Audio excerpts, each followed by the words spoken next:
हाँ, सभी साथियों को मेरा नमस्कार। मैं जुगराज गुर्जर आप सभी का अपने यूट्यूब चैनल मुकेश क्लासेज में बहुत बहुत हार्दिक स्वागत करता हूँ। दोस्तों अपन जिस सब्जेक्ट के ऊपर बात करने वाले हैं यहाँ पर, वो अपना सब्जेक्ट रहेगा दोस्तों इतिहास। इतिहास के बारे में दोस्तों अपन यहाँ पर बात करने वाले हैं। और इतिहास के बारे में दोस्तों आप सभी जानते हो कि इतिहास क्या है।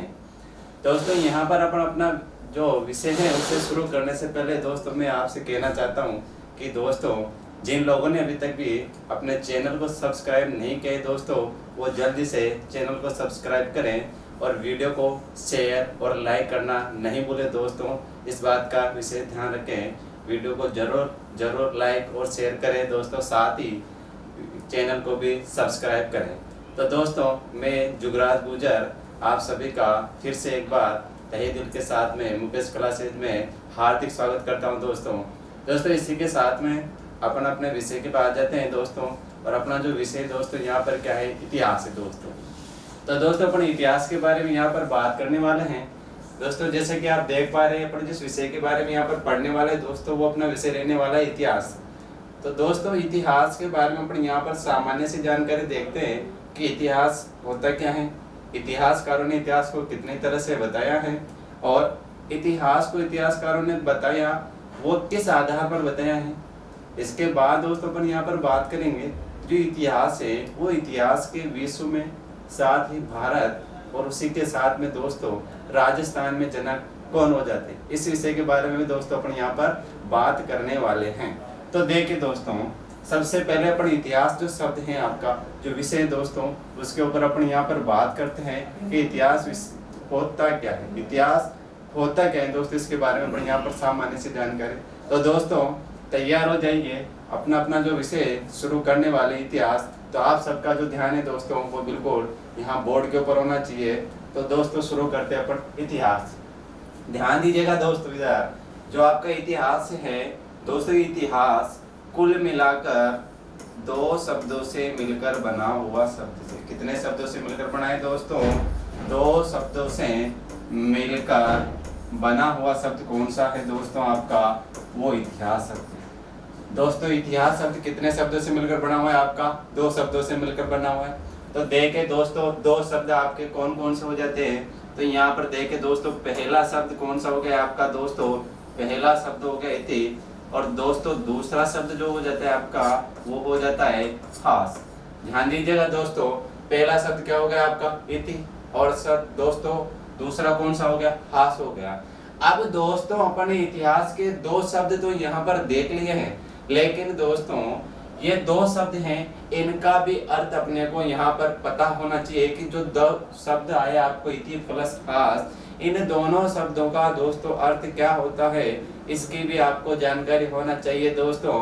तो ध्यान दीजिए दोस्तों, आपके सामने जो दो शब्द आए इनका अर्थ क्या होगा, इसके बारे में दोस्तों आप ध्यान दीजिएगा क्या अर्थ निकलता है।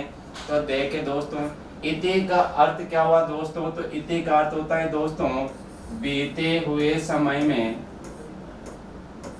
बीते हुए समय में, बीते हुए समय में, या फिर दोस्तों आप ऐसा भी बोल सकते हैं कि गुजरे हुए समय में, बीते हुए समय में या गुजरे हुए समय में। तो दोस्तों इति का अर्थ क्या हो गया, बीते हुए समय में या फिर गुजरे हुए समय में। ये तो किसका अर्थ निकल के आया दोस्तों, इति शब्द का। अब दोस्तों आपके सामने दूसरा जो शब्द है वो है हास। हास का अर्थ दोस्तों क्या निकल कर आता है, ये आप देखें दोस्तों, इधर ध्यान दीजिए। हास का मतलब क्या हुआ, घटित होना। क्या हुआ मित्रों, घटित होना, घटित होना। तो देखिए दोस्तों दो शब्द अपने पास में, इतिहास क्या है इति और दूसरा हास। इति का अर्थ दोस्तों आपके सामने क्या है, बीते हुए समय में या फिर गुजरे हुए समय में, और हास का अर्थ क्या निकल गया दोस्तों, घटित होना। तो यहाँ पर ध्यान दीजिएगा मित्रों, जो इतिहास है आपका, इस इतिहास की अपन परिभाषा की बात करते हैं कि जो इतिहास है, इतिहास की परिभाषा क्या हो जाती है। तो मित्रों ध्यान दीजिएगा, इतिहास की परिभाषा हो जाएगी बीते हुए समय में, बीते हुए समय में, बीते हुए समय में या गुजरे हुए समय में, बीते हुए समय में या फिर गुजरे हुए समय में जो घटनाएं, जो घटनाएं, जो घटनाएं निश्चित रूप से घटित हुई, जो घटनाएं निश्चित रूप से घटित हुई हैं, जो घटनाएं निश्चित रूप से घटित हुई हैं, उनका क्रमबद्ध अध्ययन करना, उनका क्रमबद्ध अध्ययन करना, उनका क्रमबद्ध अध्ययन करना ही क्या कहलाता है दोस्तों? आपका इतिहास कहलाता है, इतिहास कहलाता है। तो देखिए दोस्तों, प्यारे विद्यार्थियों, ध्यान दीजिए, इतिहास जो शब्द है आपका, ये कुल मिलाकर दो शब्दों से बना हुआ शब्द है दोस्तों।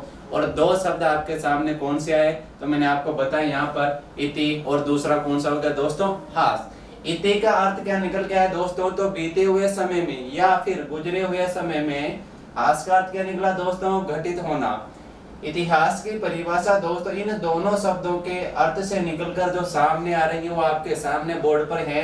तो क्या है दोस्तों, ध्यान दीजिएगा कि बीते हुए समय में या गुजरे हुए समय में जो घटनाएं निश्चित रूप से घटित हुई हैं, उनका क्रमबद्ध अध्ययन करना ही क्या कहलाता है दोस्तों? इतिहास कहलाता है। दोस्तों ये आपको अच्छी तरह से समझ में आ जाना चाहिए।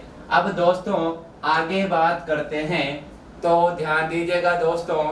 और दोस्तों मैं आपसे बार बार कह रहा हूँ कि वीडियो को लाइक और शेयर करना नहीं भूलें। जिन लोगों ने अभी तक भी चैनल सब्सक्राइब नहीं किया है वो विशेष तौर से चैनल को जरूर सब्सक्राइब करें दोस्तों। ध्यान दीजिए दोस्तों, इसके बाद आगे बात करते हैं। तो जो इतिहास है दोस्तों आपका, इतिहास को कितनी तरह से बताया गया? तो दोस्तों इतिहास को तीन तरह से बताया गया है।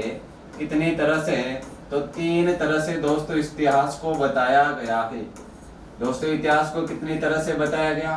तीन तरह से बताया गया है। पहला तो देखते दोस्तों, इतिहास का जो पहला प्रकार है वो कौन सा है दोस्तों? प्रागैतिहासिक इतिहास। पहला कौन सा दोस्तों? प्रागैतिहासिक इतिहास। दोस्तों इनके बारे में अपन आगे थोड़ा सा डिटेल से और बात करेंगे। अभी मैं केवल यहाँ पर नाम लिख रहा हूँ इनका, तो ध्यान दीजिएगा।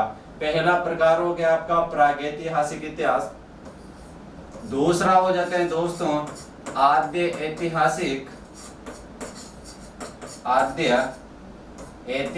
इतिहास, आद्य ऐतिहासिक इतिहास। और दोस्तों तीसरा क्या हो जाता है? तीसरा हो जाता है मित्रों वर्तमान इतिहास। तीसरा वर्तमान इतिहास।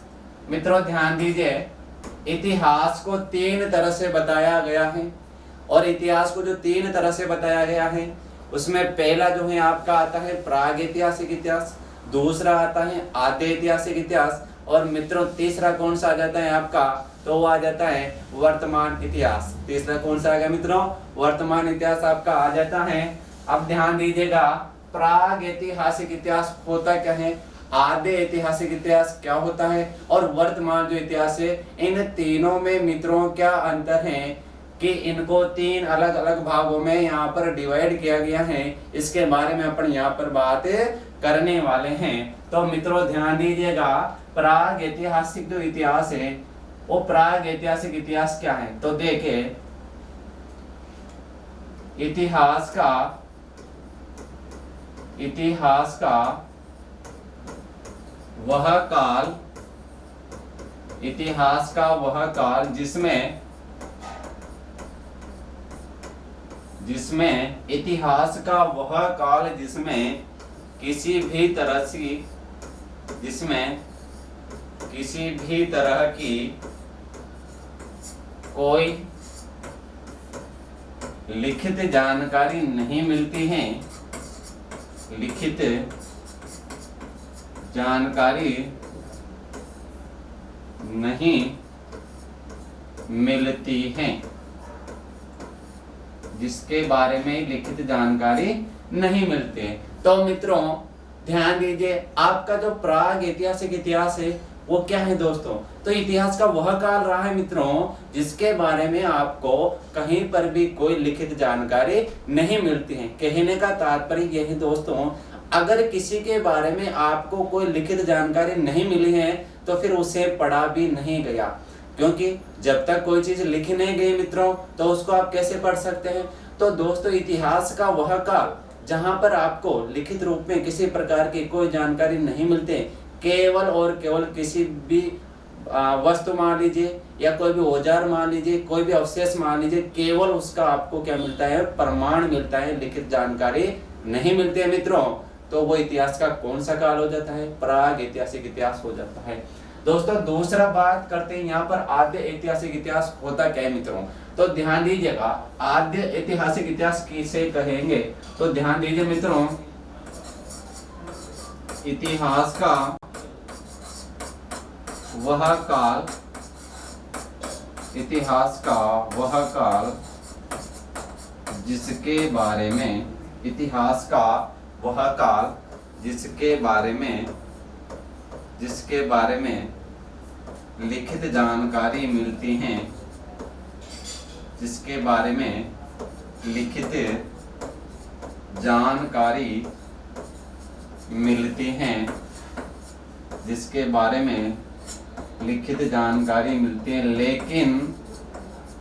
लेकिन इसे पढ़ा नहीं जा सका, लेकिन इसे पढ़ा नहीं जा सकता है। ठीक है मित्रों, तो आपका जो दूसरा भाग है दोस्तों इतिहास का वो कौन सा है? तो आद्य ऐतिहासिक इतिहास है मित्रों। आद्य ऐतिहासिक इतिहास होता क्या है प्यारे विद्यार्थियों? तो ध्यान दीजिए, इतिहास का वह काल रहा है मित्रों जहां पर आपको लिखित रूप में जानकारी तो मिली लेकिन आप इसको पढ़ नहीं सकते। जैसे मान लीजिए उदाहरण के लिए आपकी जो सिंधु घाटी सभ्यता की लिपि है मित्रों, सिंधु घाटी सभ्यता की जो लिपि है वो आपको मिली तो है, कहने का तात्पर्य उसके बारे में आपको लिखित रूप में जानकारी तो मिली दोस्तों, लेकिन उसे पढ़ा नहीं जा सका है। क्यों? क्योंकि जो सिंधु घाटी सभ्यता की लिपि है प्यारे मित्रों वो सर्पिलाकार रूप में है, दाएं से बाएं बाएं से दाएं की तरफ लिखी हुई प्रतीत होती हैं, और ऐसा कहा जाता है कि एक शब्द के ऊपर दूसरा शब्द लिखा हुआ है, इसलिए इसे पढ़ा नहीं जा सका। तो इतिहास का कौन सा काल हो गया प्यारे विद्यार्थियों? वो हो गया आपका आद्य ऐतिहासिक काल। अब दोस्तों तीसरा जो आपके सामने आ गया वो आ गया वर्तमान इतिहास। आप किसे कहेंगे? तो प्यारे विद्यार्थियों ध्यान दीजिए, इधर इतिहास का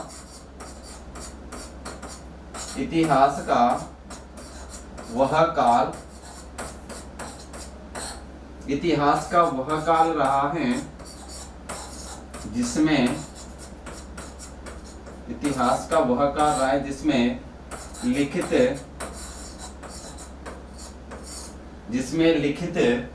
जानकारी मिलती हैं, जिसमें लिखित जानकारी मिलती है, लेकिन दोस्तों मिलती हैं और इसे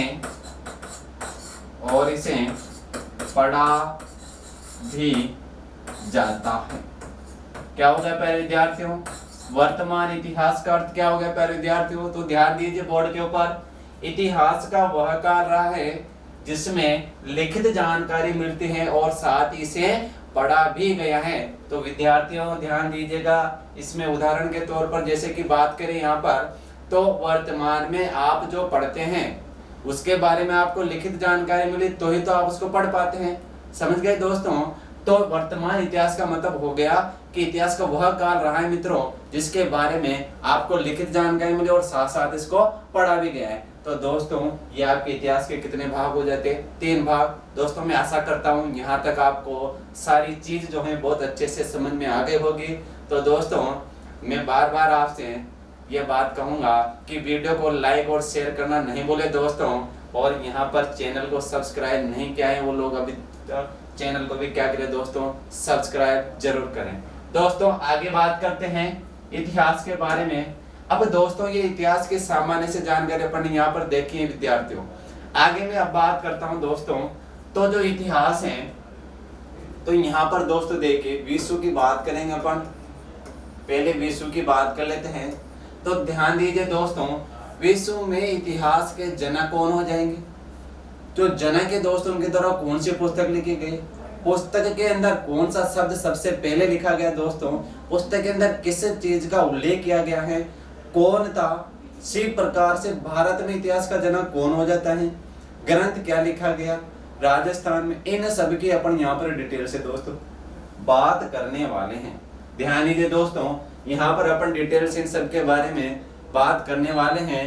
तो प्यारे विद्यार्थियों ध्यान दीजिए, अपन बात करते हैं यहाँ पर कि विश्व में इतिहास के जो जनक है दोस्तों वो कौन हो जाएंगे इतिहास में।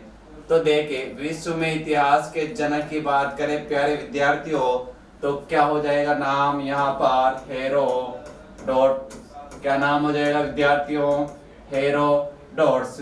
और हेरोडोट्स कहाँ के निवासी थे? यूनान के निवासी विद्यार्थियों, कहाँ के? यूनान के निवासी थे। दोस्तों बात करें तो हेरोडोट्स के द्वारा ग्रंथ कौन सा लिखा गया प्यारे मित्रों? तो ग्रंथ लिखा गया हिस्टोरिका। कौन सा ग्रंथ है प्यारे मित्रों? हिस्टोरिका। और इस हिस्टोरिका में दोस्तों ध्यान दीजिएगा, यहाँ पर से बहुत से बार क्वेश्चन पूछा जाता है कि हिस्टोरिका में सर्वप्रथम किस शब्द का उल्लेख मिलता है। तो प्यारे विद्यार्थियों आपको सबको पता होना चाहिए कि आपका जो हिस्ट्री शब्द है वो सर्वप्रथम इसी हेरोडोट्स के ग्रंथ हिस्टोरिका में मिलता है। विद्यार्थी इस बात का आप सबको अच्छे से पता होना चाहिए। तो देखिए हिस्टोरिका में ध्यान दीजिए तो सर्वप्रथम कौन सा शब्द मिला दोस्तों? हिस्ट्री शब्द मिला है। कौन सा शब्द मिला है? हिस्ट्री शब्द मिला है, जिसका सर्वप्रथम उल्लेख कहां पर मिला विद्यार्थियों आपको? तो हेरोडोट्स के ग्रंथ हिस्टोरिका में मिलता है। आगे बात करते हैं तो जो हिस्टोरिका में है, हिस्टोरिका जो ग्रंथ, इस हिस्टोरिका ग्रंथ में किस बात का उल्लेख किया गया है? तो ध्यान दीजिएगा मित्रों, हिस्टोरिका में किस बात का उल्लेख है? तो भारत व फारस के मध्य, भारत व फारस के मध्य व्यापार का वर्णन है। किस चीज का उल्लेख है पहले विद्यार्थियों? तो भारत और फारस के मध्य व्यापार का वर्णन कहां पर मिला? तो हिस्टोरिका जो ग्रंथ है उसके अंदर मिलता है। ध्यान दीजिएगा दोस्तों, अब बात करें कि हेरोडोट्स का भारत में आगमन कब हुआ है? हेरोडोट्स का भारत में आगमन तो दोस्तों 5वीं शताब्दी के आसपास माना गया है। कौन सी शताब्दी? 5वीं शताब्दी के आसपास हेरोडोट्स का कहां पर? भारत में आगमन माना गया है मित्रों। इसके बाद दोस्तों मैं बात करूं तो विश्व में जनक की बात कर ली। अब अपन बात करेंगे भारत की। कहां पर बात करेंगे विद्यार्थियों? भारत की बात करेंगे। यहाँ पर ने बात किसकी की? तो विश्व की। ध्यान दीजिएगा। अब दोस्तों मैं बात करता हूं यहाँ पर, देखिए तो यहाँ पर ध्यान दीजिए कि भारत में इतिहास के जनक, भारत में इतिहास के जनक कौन हो जाएंगे प्यारे विद्यार्थियों? आप सबको अच्छे से पता है कौन हो जाएंगे? वेद व्यास जी। कौन हो गए विद्यार्थियों? वेद व्यास जी हो जाएंगे। और वेद व्यास जी का जन्म कहां पर? नेपाल में। कहां पर? नेपाल में माना गया है। दोस्तों इसके बाद बात करें वेद व्यास जी का जो ग्रंथ है, वेद व्यास जी का ग्रंथ क्या नाम है दोस्तों? महाभारत। वेद व्यास जी का ग्रंथ कौन सा आ गया? महाभारत। प्यारे विद्यार्थियों महाभारत का प्राचीन नाम क्या मिलता है? जय संहिता। क्या मिलता है? जय संहिता मिलता है। ध्यान दीजिए यहाँ से क्वेश्चन पूछा गया प्यारे विद्यार्थियों पहले कि महाभारत का प्राचीन नाम क्या मिलता है? तो क्या मिलता है प्यारे विद्यार्थियों? मिलता है जय संहिता। आपको अच्छे से पता होना चाहिए। आगे बात करें तो महाभारत की रचना कब शुरू हुई है? तो ये हुई है उत्तर वैदिक काल में, उत्तर वैदिक काल में। और किसके द्वारा शुरू? गणेश जी के द्वारा। किसके द्वारा शुरू विद्यार्थियों? गणेश जी के द्वारा। और कौन सी झील के किनारे पर? तो पुष्कर झील के किनारे पर, पुष्कर झील के किनारे पर किसकी रचना शुरू हुई? तो महाभारत की रचना का कार्य कहां पर? तो पुष्कर झील के किनारे पर शुरू हो रहा है प्यारे विद्यार्थी। और किसके द्वारा? तो गणेश जी के द्वारा शुरू किया गया है। आगे बात करते हैं तो वर्तमान स्वरूप, वर्तमान स्वरूप कब मिला विद्यार्थियों? तो महाभारत को वर्तमान स्वरूप गुप्त काल में मिला है। कौन से काल में मिला विद्यार्थियों? गुप्त काल में मिला है। अब दोस्तों बात करें अपन तो अपने विश्व में जनकों के भारत में अपन बात कर रहे हैं और इसी श्रृंखला में अपन आगे बढ़ते हैं। तो यहाँ पर वेद व्यास जी का ग्रंथ देख लिया, जन्म देख लिया, रचना शुरू हो गई, वर्तमान स्वरूप दोस्तों आपको यहाँ पर मिल चुका है। अब दोस्तों मैं इसके बाद आगे बात करता हूँ कि महाभारत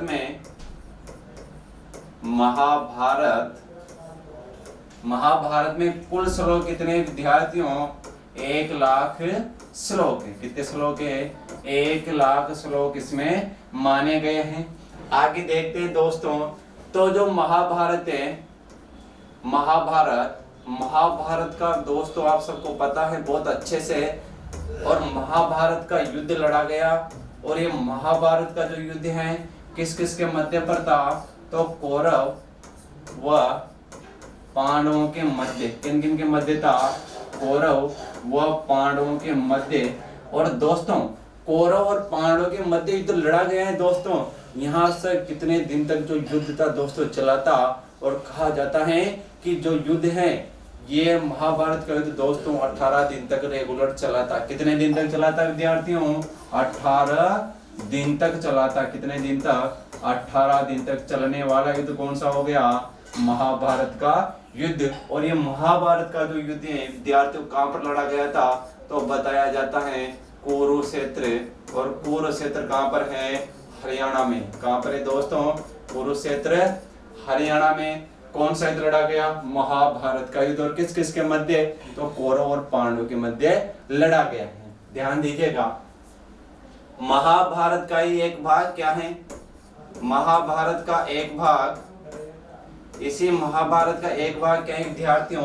वो है गीता। क्या है? गीता। तो दोस्तों यहाँ तक आशा करते हैं कि आप सबको जो जानकारी दी गई है वो आप सभी को बहुत अच्छे से समझ में आए होगी विद्यार्थियों।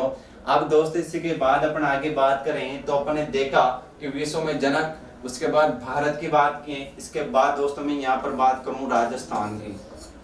दोस्तों कहाँ पर आ गए आप? राजस्थान में। कहाँ पर आ गए? राजस्थान में। और दोस्तों इस इतिहास के अंदर अपन दोस्तों सब जगह घूमेंगे दोस्तों। घूमने का ही काम रहेगा दोस्तों। यहाँ अपन कभी तो चलेंगे अजमेर में, कभी चलेंगे इसके बाद में जालोर, कभी सामर घूमेंगे, कभी रणथंभौर, कभी सिवाना घूमेंगे, कभी हाड़ौती के क्षेत्र में घूमेंगे, कभी आमेर, कभी मारवाड़, कभी मेवाड़, कभी जैसलमेर।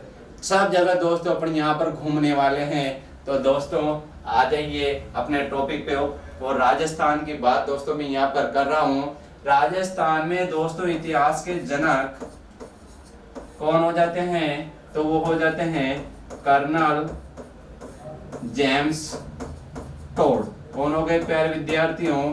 Colonel James Tod. और कर्नल जेम्स टोड कहाँ के थे? इंग्लैंड के थे। कहाँ के हैं विद्यार्थियों? इंग्लैंड के। और कर्नल जेम्स टोड की दोस्तों जन्म की बात करें, जन्म कब हुआ था? तो बताया जाता है 20 मार्च 1782। कहाँ पर? यही इंग्लैंड में हुआ है दोस्तों। कहाँ पर? इंग्लैंड में इसका जन्म हुआ है दोस्तों। इसके बाद आगे बात करें तो भारत में आगमन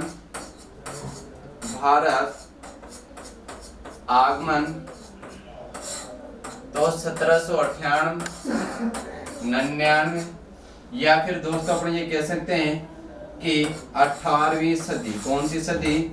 18वीं सदी। 18वीं सदी में किसका आगमन भारत में हुआ दोस्तों? तो कर्नल जेम्स टोड का, जो आपके इतिहास में क्या कहलाते हैं? राजस्थान इतिहास के जनक हो जाते हैं प्यारे विद्यार्थियों। इसके बाद अपन बात करते हैं भारत में सर्वप्रथम कहां पर आए। तो ध्यान दीजिए, सर्वप्रथम भारत में कहां पर आए? तो बंगाल में आए प्यारे विद्यार्थियों। कहां पर आए? बंगाल में। और राजस्थान की बात करें विद्यार्थियों, राजस्थान में, तो राजस्थान में कहां पर? तो ये पहुंचे थे सर्वप्रथम कहां पर विद्यार्थियों? मांडलगढ़। कहां पर पहुंचे थे? मांडलगढ़। और मांडलगढ़ तो आप सब बहुत अच्छे से जानते हैं कहां पर पड़ता है? भीलवाड़ा के अंदर। कहां पर? भीलवाड़ा के अंदर। और दोस्तों आप सबको अच्छे से पता होना चाहिए कि भीलवाड़ा के अंदर एक ऐसा गार्डन बना हुआ है जो बहुत फेमस है दोस्तों। आप सब, मैं आशा करता हूँ, बहुत अच्छे से जानते होंगे, जहां पर 14 फरवरी आप सब जानते हैं कौन सा दिन आता है, और उस दिन वहां पर जाना बिल्कुल सख्त मना होता है दोस्तों। भीलवाड़ा के अंदर बना हुआ है, क्वेश्चन पूछा जा चुका है पहले। तो दोस्तों जो गार्डन है वो गार्डन कौन सा है वहां पर? तो दोस्तों गार्डन है लव गार्डन के नाम से वहां पर एक गार्डन बना हुआ है भीलवाड़ा के अंदर, जहां पर 14 फरवरी को जाना बिल्कुल ही क्या है दोस्तों? सख्त मना है दोस्तों। तो ध्यान दीजिए, वापस से दोस्तों राजस्थान में सर्वप्रथम कर्नल जेम्स टोड कहां पर आ गए थे? मांडलगढ़ भीलवाड़ा के अंदर आए। अब ध्यान दीजिए दोस्तों, इसी श्रृंखला में अपन आगे बात करते हैं। तो राजस्थान में सर्वप्रथम मांडलगढ़ भीलवाड़ा पहुंचे, लेकिन पूछे जाए कि राजस्थान में सर्वप्रथम पॉलिटिकल एजेंट के रूप में तो कहां पर आए मित्रों? तो उदयपुर रियासत में आए। कहां पर आए? उदयपुर रियासत में। और उदयपुर रियासत के साथ साथ इसके बाद कौन सा क्षेत्र लिया दोस्तों? हाड़ौती। कौन सा क्षेत्र? हाड़ौती। तो दोस्तों कर्नल जेम्स टोड के द्वारा आपके उदयपुर और साथ साथ हाड़ौती क्षेत्र में किस रूप में कार्य किया गया प्यारे विद्यार्थियों? पॉलिटिकल एजेंट के रूप में। किस रूप में? पॉलिटिकल एजेंट के रूप में। और सर्वप्रथम कौन सी रियासत है? तो उदयपुर रियासत हो जाती है। उसके बाद कौन सी हो जाती है आपकी? हाड़ौती। और हाड़ौती को तो आप सब बहुत अच्छे से जानते हैं। हाड़ौती तो हाड़ा शासकों की क्या रही है दोस्तों? कर्म भूमि रही है, जन्मभूमि रही है, कर्म स्थली रही है। तो ध्यान दीजिए, यहाँ पर किसने पॉलिटिकल एजेंट के रूप में कार्य किया? वो कर्नल जेम्स टोड के द्वारा यहाँ पर पॉलिटिकल एजेंट के रूप में कार्य किया गया है दोस्तों। इसके बाद आगे बात करते हैं। तो जो कर्नल जेम्स टोड है ये वापस कब लौटे थे? तो 1823 ईस्वी के आसपास। कब लौटे थे?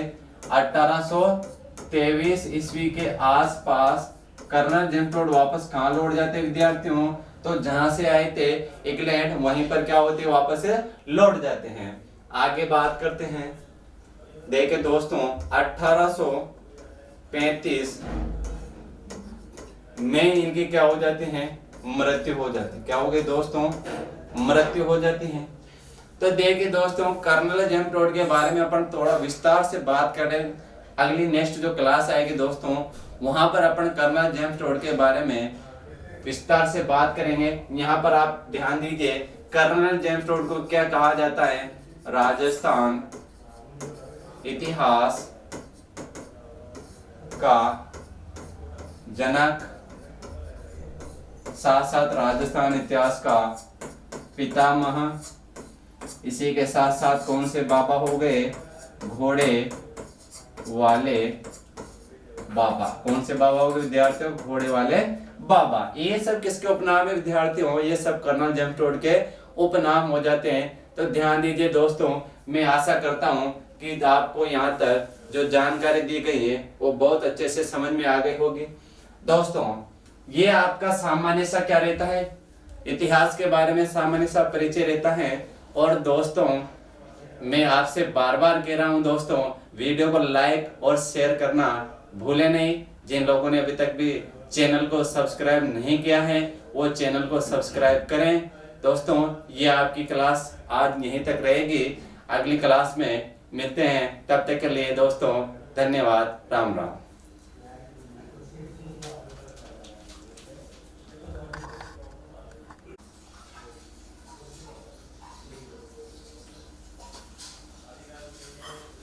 हाँ, सभी प्यारे विद्यार्थियों को एक बार फिर से नमस्कार। दोस्तों आप सभी का अपने YouTube चैनल मुकेश क्लासेज में बहुत बहुत हार्दिक स्वागत है। दोस्तों अपन लास्ट क्लास में बात की थी राजस्थान का सामान्य परिचय। वहाँ पर आपने देखा कि इतिहास किसे कहा गया, इतिहास कितने तरह से बताया गया और इतिहास के जनक विश्व में, भारत में और साथ ही राजस्थान में कौन हो जाते हैं।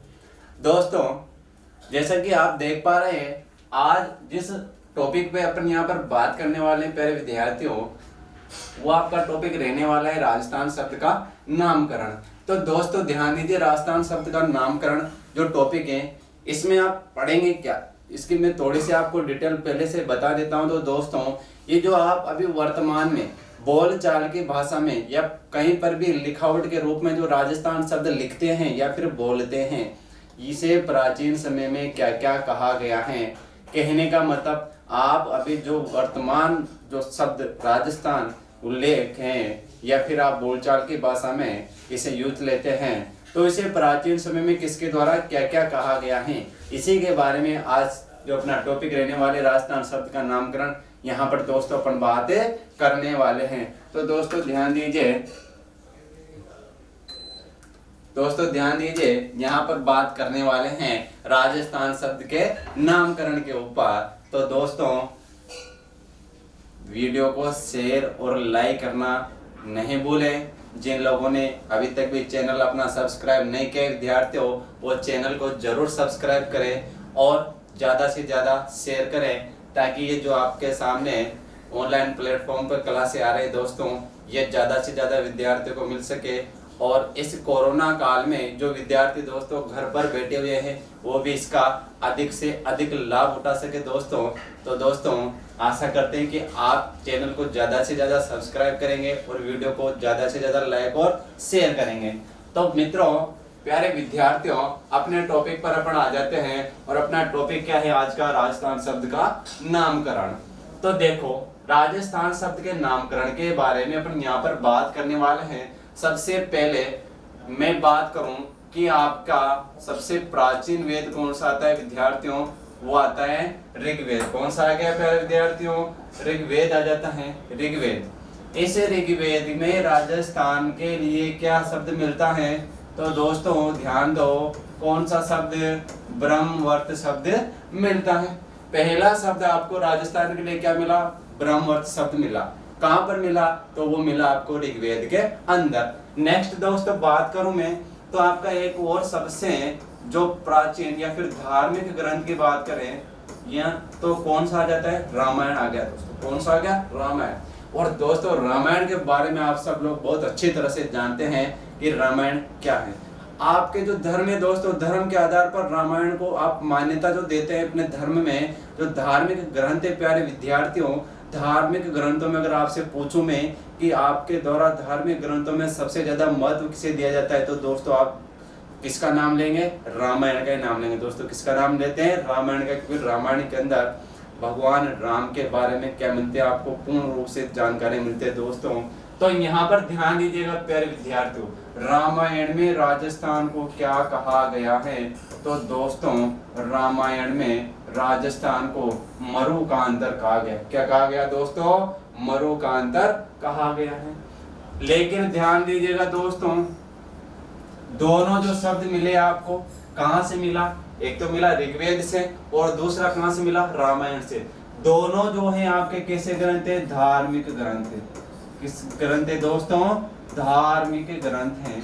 तो धार्मिक ग्रंथों के आधार पर, दोनों शब्द किस आधार पर मिले आपको, धार्मिक ग्रंथों के आधार पर मिले हैं। ठीक है प्यारे विद्यार्थियों, यहाँ तक की चीज समझ में आ गई कि ऋग्वेद में तो राजस्थान को क्या कहा, ब्रह्मवर्त कहा है, और रामायण में क्या कहा है, मरुकांतर कहा गया है। आगे बात करें, लेकिन ध्यान दीजिएगा यहाँ पर विशेष रूप से कि इन दोनों ग्रंथों में आपको लिखित रूप से दोस्तों कहीं पर भी कोई तिथि का उल्लेख नहीं मिलता है, विशेष ध्यान रखना है। लिखित रूप से इन दोनों ग्रंथों में कहीं किसी डेट का या फिर किसी तिथि का उल्लेख नहीं है दोस्तों, सिर्फ धार्मिक मान्यताओं के अनुसार दोनों में ये शब्द बताए जाते हैं। आगे बात करूं दोस्तों तो सर्वप्रथम लिखित रूप में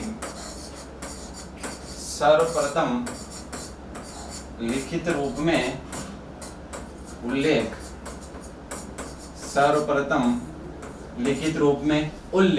अब सर्वप्रथम लिखित रूप में आपको उल्लेख कहां से मिलता है दोस्तों, इसके बारे में यहां पर अपन बात करने वाले हैं।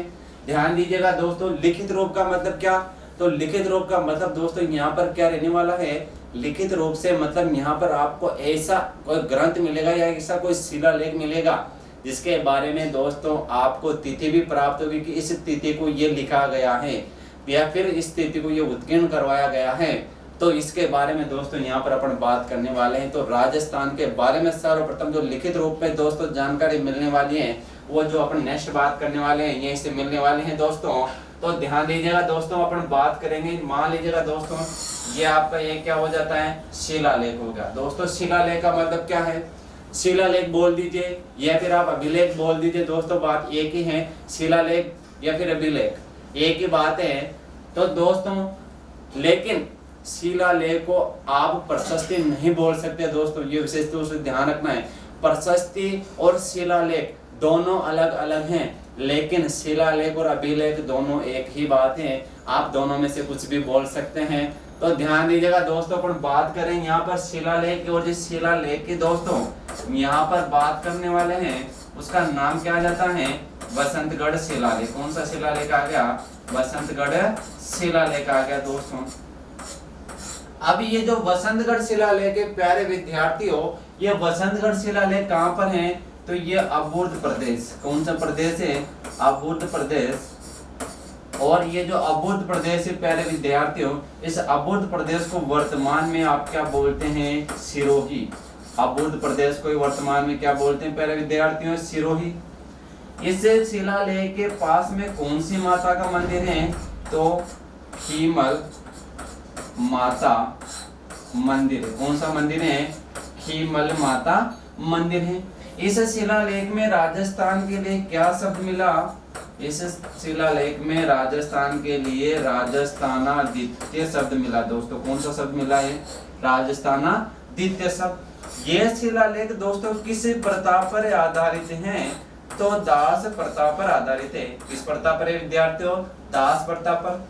इस समय यहाँ का शासक की बात करेंगे तो शासक कौन हो जाएगा प्यारे विद्यार्थियों, वर्मलात हो जाता है। और वर्मलात कौन से वंश का, चावड़ा वंश का है। कौन से वंश का विद्यार्थियों, चावड़ा वंश का शासक है। ये बात अपन ने यहाँ पर कर ली। अब सबसे इंपॉर्टेंट चीज दोस्तों मैं कह रहा हूँ आपसे कि सर्वप्रथम लिखित रूप से आपको जो जानकारी मिली है वो इसी बसंतगढ़ शिलालेख से मिलती है दोस्तों। लेकिन अभी तक तो अपने यहाँ पर डेट की बात की नहीं। तो दोस्तों ध्यान दीजिएगा, ये जो शिलालेख है, शिलालेख कब लिखा गया, इसके बारे में डेट क्या मिलते हैं। तो देखिए शिलालेख के बारे में दोस्तों डेट क्या मिलते हैं, आपको विशेष तौर से ध्यान रखना है दोस्तों। अगर ईस्वी सन की बात करते हैं तो 625 ईस्वी सन आ जाएगा। क्या आ जाएगा दोस्तों, 625 ईस्वी सन आ जाएगा। अगर विक्रम संवत की बात करते हैं दोस्तों तो क्या हो जाएगा, 682 विक्रम संवत। क्या हो जाता है प्यारे विद्यार्थियों, 682 विक्रम संवत हो जाता है दोस्तों। जैसा कि आप सब लोग जानते हैं कि ईस्वी सन और विक्रम संवत में 57 वर्ष का अंतर चलता है दोस्तों। कितने वर्ष का अंतर चलता है, 57 वर्ष का अंतर चलता है। तो दोस्तों ईस्वी सन बसंतगढ़ शिलालेख की बात करते हैं तो 625 हो जाता है और विक्रम संवत की बात करते हैं तो 682 हो जाता है। तो पहली बार आपको राजस्थान के बारे में दोस्तों जो लिखित रूप में जानकारी मिल रही है वो कौन सा शिलालेख है, बसंतगढ़ शिलालेख है। और कब की बात है दोस्तों, तो 625 ईस्वी हो जाता है या 682 विक्रम संवत हो जाता है। तो दोस्तों राजस्थान के बारे में आपके सामने कुल मिलाकर अभी तक 3 शब्द आ चुके हैं। जैसा कि देख रहे हैं आप बोर्ड पे, ऋग्वेद में वनमर्त कहा गया, रामायण में मरुकांता और बसंतगढ़ शिलालेख। जहाँ पर 625 या 682 का आपको उल्लेख मिलता है, यहाँ पर राजस्थाना द्वितीय शब्द। 3 शब्द दोस्तों आपके सामने आ चुके हैं। दोस्तों आशा करता हूँ यहाँ तक आप सबको बहुत अच्छे से समझ में आ रहा होगा। आगे दोस्तों बात करते हैं, आगे बात करें तो दोस्तों बात करता हूँ मैं 1800 ईस्वी की। यहाँ पर दोस्तों अपन बात करेंगे जॉर्ज थॉमस। किसकी बात है दोस्तों? George Thomas. दोस्तों जॉर्ज थॉमस के बारे में कहा जाता है कि जॉर्ज थॉमस आयरलैंड के निवासी थे। और दोस्तों आयरलैंड के निवासी थे और ये कहां पर? तो ग्वालियर में मराठा शासक थे दोस्तों दौलतराव सिंधिया, उनके अंग्रेजी कमांडर बताए जाते हैं। दौलतराव सिंधिया के अंग्रेजी कमांडर किसे? जॉर्ज थॉमस को दोस्तों बताया जाता है। तो जॉर्ज थॉमस ने 1800 ईस्वी में राजस्थान को क्या कहा है प्यारे विद्यार्थियों? तो आप सबको अच्छे से पता है प्यारे विद्यार्थियों, क्या कहा गया है? राजपूताना कहा गया। क्या कहा गया? राजपूताना कहा गया। और किस आधार पर कहा गया मित्रों? तो मौखिक रूप में। किस रूप में? मौखिक रूप से। मौखिक रूप का मतलब आप सब समझते हैं। मौखिक रूप का मतलब क्या होता है? मौखिक रूप का मतलब हुआ कि केवल बोलचाल की भाषा में या फिर मुंह से बोला गया है केवल। तो राजस्थान के लिए राजपूताना शब्द देने वाला पहला व्यक्ति कौन हो गया? तो जॉर्ज थॉमस। कब दिए? 1800 ईस्वी में। और किस रूप में? तो प्यारे विद्यार्थी वो दिया गया है केवल मौखिक रूप से। दोस्तों मैं आगे बात करूं इस क्रम में, तो बात करते हैं 1805 ईस्वी की। कब की बात करें प्यारे विद्यार्थियों? 1805 ईस्वी की बात करें तो 1805 ईस्वी में दोस्तों ध्यान दीजिएगा, 1805 ईस्वी में बात करें अपन यहाँ पर किसकी? William Franklin. किसकी बात करेंगे? William Franklin. दोस्तों विलियम फ्रैंकलिन की पुस्तक लिख देते हैं यहाँ पर कि पुस्तक का जो नाम है दोस्तों क्या मिलता है? तो पुस्तक का नाम है प्यारे विद्यार्थियों, आप सबको बहुत अच्छे से पता होना चाहिए, the military memoirs of mister George Thomas. क्या है प्यारे विद्यार्थियों? The military memoirs of mister George Thomas. किसकी पुस्तक है? तो 1805 में विलियम फ्रैंकलिन के द्वारा लिखी गई पुस्तक है प्यारे विद्यार्थियों। और कब लिखी गई है? 1805 में लिखी गई है। किसके द्वारा? विलियम फ्रैंकलिन के द्वारा। दोस्तों इस पुस्तक में विलियम फ्रैंकलिन ने क्या बताया है, ये सबसे इंपॉर्टेंट बात है, तो यहाँ पर ध्यान दीजिएगा। इस पुस्तक के अंदर विलियम फ्रैंकलिन क्या बता रहे हैं? विलियम फ्रैंकलिन बता रहे हैं कि पहला एकमात्र व्यक्ति था कौन? जॉर्ज थॉमस, जिसने राजस्थान को सर्वप्रथम क्या कहा था? राजपूताना कहा है। इस बात का लिखित रूप में उल्लेख कहां पर है दोस्तों? इस पुस्तक के अंदर मिलता है, जो किसकी पुस्तक हो जाती है? विलियम फ्रैंकलिन के पुस्तक हो जाती है। अब ध्यान दीजिएगा, इस पुस्तक में किस बात का उल्लेख है? तो लिखित रूप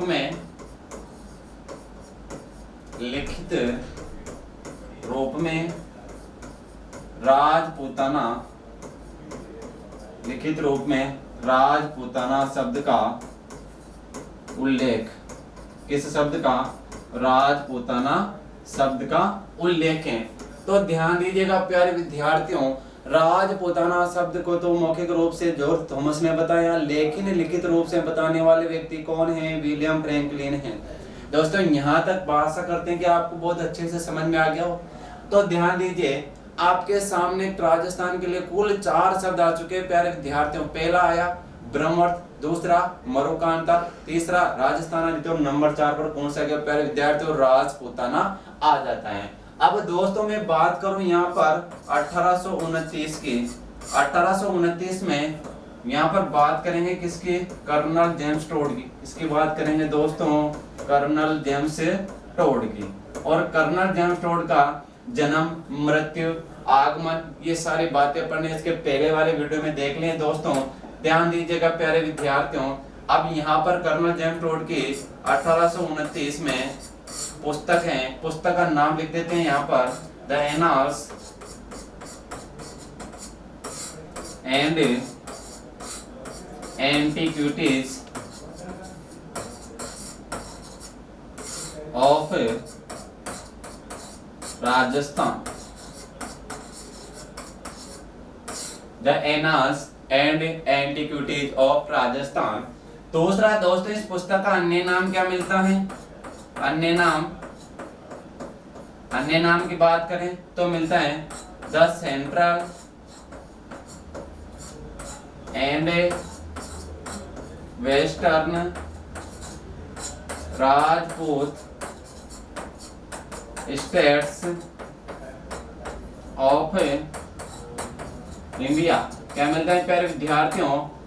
the central and western Rajput states of India मिलता है। दोस्तों इसी का एक अन्य नाम क्या मिलता है?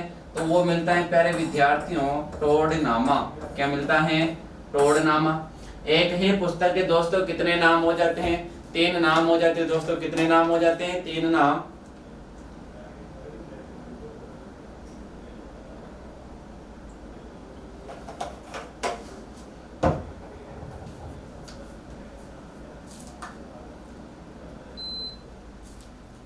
देखिए दोस्तों आगे बात करते हैं।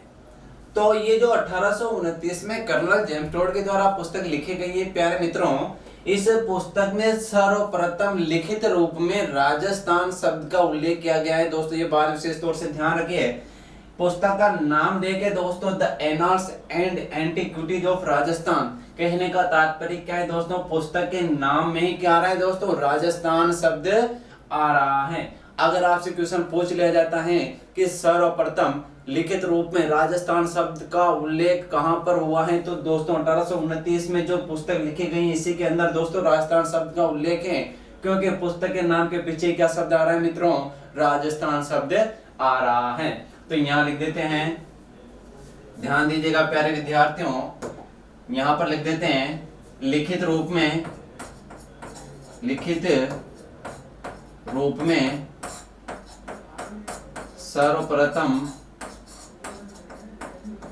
सर्वप्रथम राजस्थान शब्द मिला।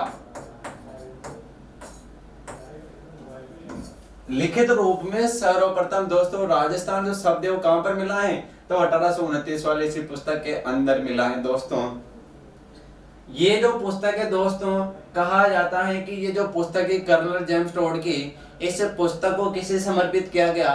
तो इनके भारतीय गुरु बताए जाते हैं दोस्तों मांडलगढ़ भीलवाड़ा के रहने वाले हैं, जिनका नाम बताया जाता है जयनीति ज्ञानचंद। तो जयनीति ज्ञानचंद को कर्नल जेम्स टोड की यह पुस्तक क्या की गई दोस्तों? समर्पित की गई है। दोस्तों इसी श्रृंखला में दोस्तों आगे बढ़ते हैं और 1832 की बात करते हैं। 1832 में कर्नल जेम्स टोड की एक और पुस्तक आती है, उसका नाम क्या है दोस्तों? पश्चिमी भारत की यात्रा। क्या नाम है दोस्तों? पश्चिमी भारत की यात्रा। प्यारे विद्यार्थियों इसी पुस्तक का एक अन्य नाम आपको मिलता है, फटाफट से दोस्तों कमेंट में नाम बताइए, इस पुस्तक का दूसरा नाम क्या मिलता है? जल्दी से आंसर दीजिएगा फटाफट से दोस्तों। इस पुस्तक का दोस्तों दूसरा नाम क्या मिलता है? वो मिलता है the travels in western India. क्या मिला प्यारे मित्रों? The travels in western India. तो ध्यान दीजिएगा प्यारे विद्यार्थियों, कर्नल जेम्स टोड की आपके सामने कुल कितने पुस्तकें आ चुके हैं? 2। पहली पुस्तक कौन सी? The annals and antiquities of Rajasthan, इसमें सर्वप्रथम लिखित रूप से राजस्थान शब्द का उल्लेख मिला। इसी का अन्य नाम the central and western Rajput states of India, इसी का तीसरा नाम टोडरनामा। इसके बाद दूसरी पुस्तक है 1832 में पश्चिमी भारत की यात्रा, अन्य नाम the travels in western India. दोस्तों आशा करते हैं यहाँ तक आप सबको बहुत अच्छे से समझ में आया होगा। दोस्तों इसी के बाद अपन आगे बात करते हैं। देखिए तो दोस्तों कर्नल जेम्स टोड की मृत्यु, और मृत्यु के बारे में आपको पता है कब हो गई है? 1835 में। कब हो गए प्यारे विद्यार्थियों? 1835 में हो जाते। अब कर्नल जेम्स टोड की जो पुस्तकें हैं वो कौन सी भाषा में थी? अंग्रेजी भाषा में। तो यहाँ पर अंग्रेजी भाषा में किसकी पुस्तकें? कर्नल जेम्स टोड की। इन कर्नल जेम्स टोड की अंग्रेजी भाषा उसका दोस्तों क्या किया गया है? हिंदी अनुवाद किया गया है। और हिंदी अनुवाद करने वाले कौन है दोस्तों? आप सब बहुत अच्छे से जानते हैं, आप सबको पता है, नाम आता है गौरी शंकर हीराचंद ओझा का। और गौरी शंकर हीराचंद ओझा मूल रूप से कहाँ के दोस्तों? तो रोहिड़ा गांव सिरोही के थे, जिन्होंने कर्नल जेम्स टोड की अंग्रेजी रचनाओं का हिंदी अनुवाद किया है।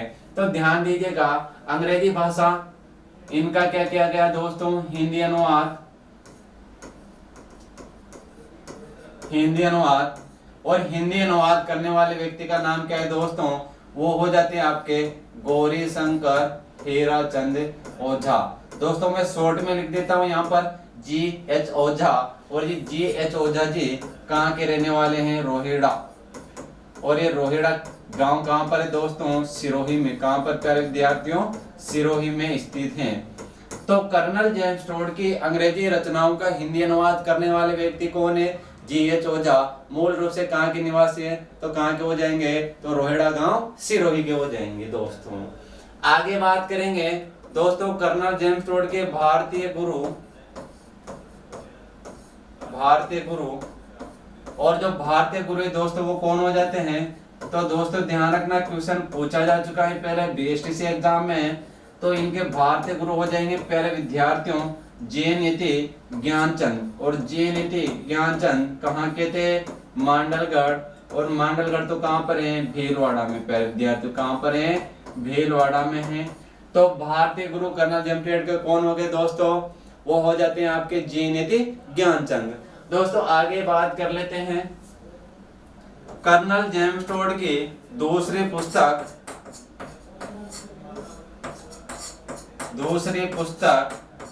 का प्रकाशन। कर्नल जेम्स टोड की दूसरी पुस्तक का प्रकाशन इनकी मृत्यु के पश्चात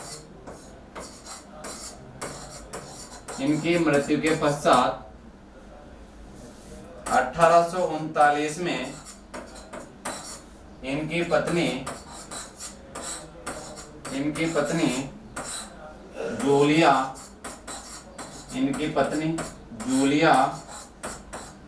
कल्टरबर्ग के द्वारा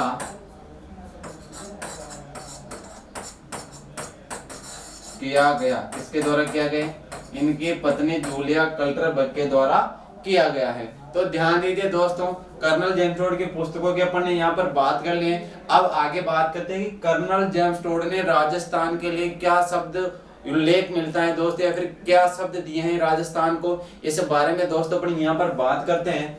तो कर्नल जेम्स टोड ने पुरानी खाता बहियों के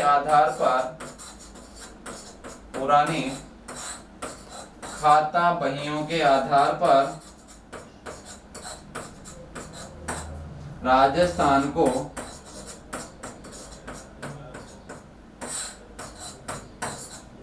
रजवाड़ा, राजस्थान नाम दिया। ठीक है प्यारे विद्यार्थियों, तो कर्नल जेम्स टोड के द्वारा राजस्थान में जब पुरानी खाता बहियां का मतलब दोस्तों समझते हो, आप लोगों ने देखा होगा बड़े बड़े जो सेठ साहूकार होते हैं दोस्तों, जो क्या करते हैं, ब्याज पे पैसे देने का काम करते हैं दोस्तों। जो लोग ब्याज पे पैसे देने का काम करते हैं दोस्तों, वो उनका पूरा रिकॉर्ड रखने के लिए एक रेड कलर की बहुत मोटी डायरी आती है दोस्तों, आपने देखा होगा। तो गांव में अभी भी दोस्तों इसका क्या मिलता है दोस्तों, लोग इसका उपयोग करते हैं। तो गांव में, या फिर आप भी कह सकते हैं कि लेखा जोखा रखने के लिए जो पहले के समय मोटी जो रेड कलर का जिसके क्या लगा रहता था दोस्तों, कवर लगा रहता था, उसमें हिसाब किताब जो रखा जाता था उसे दोस्तों क्या बोलते हैं, खाता बही बोलते थे दोस्तों। तो उन खाता बहियों का जब कर्नल जेम्स टोड ने राजस्थान में अध्ययन किया दोस्तों, उस आधार पर कर्नल जेम्स टोड ने क्या पाया कि ये क्षेत्र जो है ये प्राचीन समय में क्या था, रजवाड़ा था या फिर राजस्थान था। रजवाड़ा का मतलब कि यहाँ पर राजाओं का क्या था, शासन था। ये ऐसा क्षेत्र था जहां पर संपूर्ण क्षेत्र में राजाओं के द्वारा शासन किया गया है। अब दोस्तों यहाँ तक की बात अपन ने कर ली दोस्तों, मैं आशा करता हूँ कि यहाँ तक की जानकारी आप सबको बहुत अच्छे से समझ में आ गई होगी। और दोस्तों इसी क्रम में अपन आगे बढ़ते हैं दोस्तों, एकीकरण का जो द्वितीय चरण है, कौन सा चरण है प्यारे मित्रों, द्वितीय चरण। और जो द्वितीय चरण है, ये द्वितीय चरण कब होता है, तो ये होता है 25 मार्च 1948। कब होता है प्यारे विद्यार्थियों, 25 मार्च 1948 को। और नाम क्या दिया गया इसको, तो नाम दिया गया पूर्व राजस्थान संघ। क्या नाम दिया गया, पूर्व राजस्थान संघ। ध्यान दीजिएगा प्यारे विद्यार्थियों, अगर आपसे पूछ लिया जाता है कि राजस्थान एकीकरण के किस चरण में सर्वप्रथम राजस्थान शब्द का उल्लेख मिलता है, तो प्यारे विद्यार्थियों जो ध्यान दीजिएगा चरण का नाम क्या है, पूर्व राजस्थान संघ है। तो यहाँ पर चरण के नाम में कौन सा शब्द आ गया, आपका राजस्थान शब्द आ गया है। तो सर्वप्रथम इसी चरण में राजस्थान शब्द का उल्लेख मिलता है। इससे पहला जो चरण हुआ था दोस्तों 18 मार्च 1948 को, उसे मत्स्य संघ नाम दिया गया है। तो ध्यान दीजिएगा यहाँ लिख देते हैं सर्वप्रथम इसी चरण में, सर्वप्रथम इसी चरण में राजस्थान शब्द का उल्लेख मिलता है।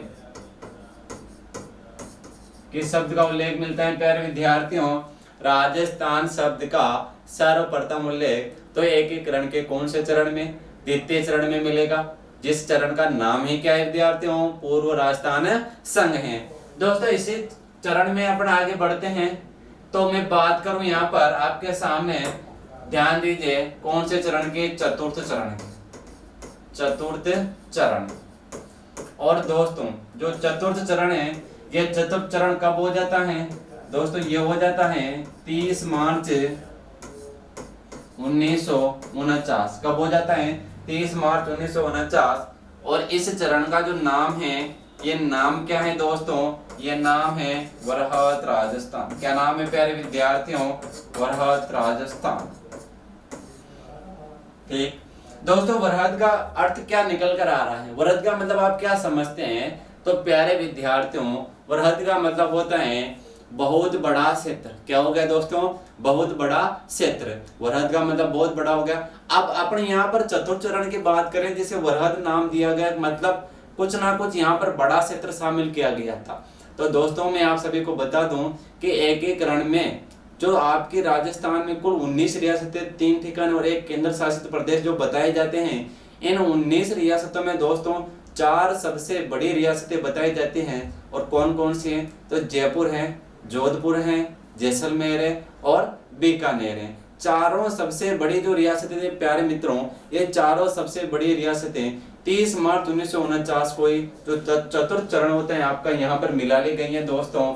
और इसी चारों रियासतों को एक साथ शामिल कर लिया, इसीलिए इन्हें क्या कहा गया है दोस्तों, कहा गया है वरहत राजस्थान कहा गया है। क्या कहा गया है दोस्तों, वरहत राजस्थान इसे कहा गया है। तो वरहत राजस्थान में कुल कितनी रियासतें, तो ध्यान दीजिए दोस्तों कुल 4 रियासतें। क्या कितनी रियासतें दोस्तों, कुल 4 रियासतें। और 4 रियासतें दोस्तों कौन सी थी, ये थी आपकी दोस्तों जयपुर, कौन सी है, जयपुर। इसके साथ दोस्तों जोधपुर, साथ ही दोस्तों कौन सी है, जैसलमेर। और ये कौन से हो जाएगी दोस्तों, बीकानेर हो जाते हैं। कौन से हो जाते हैं, बीकानेर हो जाते हैं। तो दोस्तों ध्यान दीजिए 4 सबसे बड़ी रियासतें, 4 सबसे बड़ी जो रियासतें प्यारे मित्रों वो कौन कौन सी, जयपुर, जोधपुर, जैसलमेर और बीकानेर, चारों को एकीकरण में शामिल कर लिया। अब ध्यान दीजिएगा इधर, जब चारों को अपने एक साथ मिला लिया है, सबसे बड़े है, इसका मतलब राजस्थान का सबसे बड़ा जो क्षेत्र है प्यारे मित्रों वो अपने कहाँ शामिल कर दिया, तो एकीकरण में शामिल कर दिया। कहाँ पर शामिल कर दिया, एकीकरण में शामिल कर दिया है। तो ध्यान दीजिए यहाँ पर दोस्तों, ध्यान दीजिए, इसीलिए 30 मार्च 1949 को एकीकरण पूर्ण मान लिया गया था,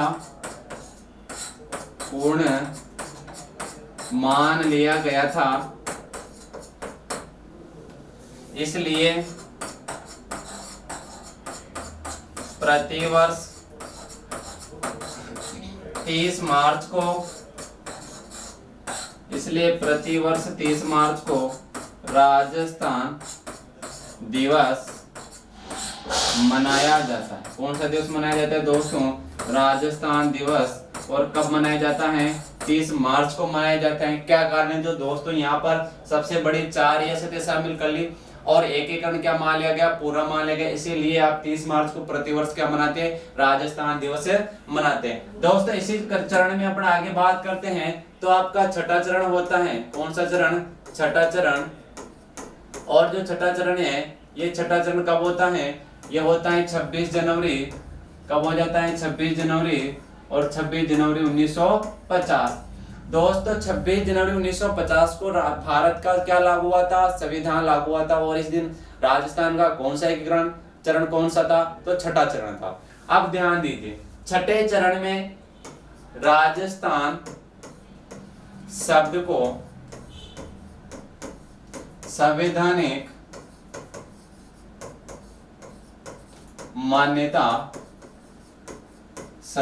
मान्यता प्रदान की गई। देखिए दोस्तों, पूछा जाए आपसे कि राजस्थान जो शब्द है संविधान में कब पारित होता है, संविधान में से कब मान्यता दी गई है? तो दोस्तों 26 जनवरी 1950 जो आपका राजस्थान एकीकरण का छठा चरण संपन्न होता है। इस चरण में राजस्थान शब्द को संविधान में क्या दे दी गई थी? मान्यता दे दी गई है। दोस्तों बात करें अगली, तो सातवां चरण। कौन सा चरण है? सातवां चरण। और सातवां चरण कब हो जाता है? 1 नवंबर 1956 को। कब हो जाता है? 1 नवंबर 1956 को। और इस चरण को जो नाम दिया गया है वो क्या नाम था? वर्तमान राजस्थान था। क्या नाम था दोस्तों? वर्तमान राजस्थान। यहीं पर दोस्तों ध्यान दीजिएगा, तो इसी चरण में राजस्थान शब्द को स्वतंत्र अस्तित्व प्राप्त हुआ। क्या हुआ दोस्तों? इसी चरण में जो आपका राजस्थान जो शब्द है दोस्तों, इसे क्या हुआ है? तो यह शब्द राजस्थान जो है स्वतंत्र रूप से 1 नवंबर 1956 के बाद से ही अस्तित्व में आ गया था। दोस्तों ध्यान रखना है। और ध्यान दीजिए, इस समय राजस्थान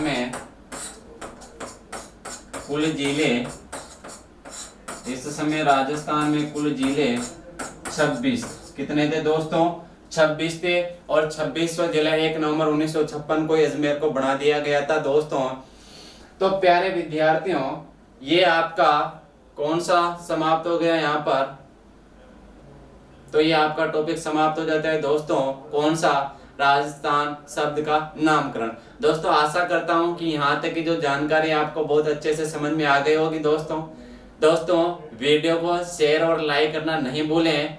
और चैनल को अभी तक अगर सब्सक्राइब नहीं किया है दोस्तों तो सब्सक्राइब जरूर करें। दोस्तों नेक्स्ट अपन बात करेंगे अपनी अगली क्लास में। तब तक के लिए आप सभी का धन्यवाद। राम राम विद्यार्थी।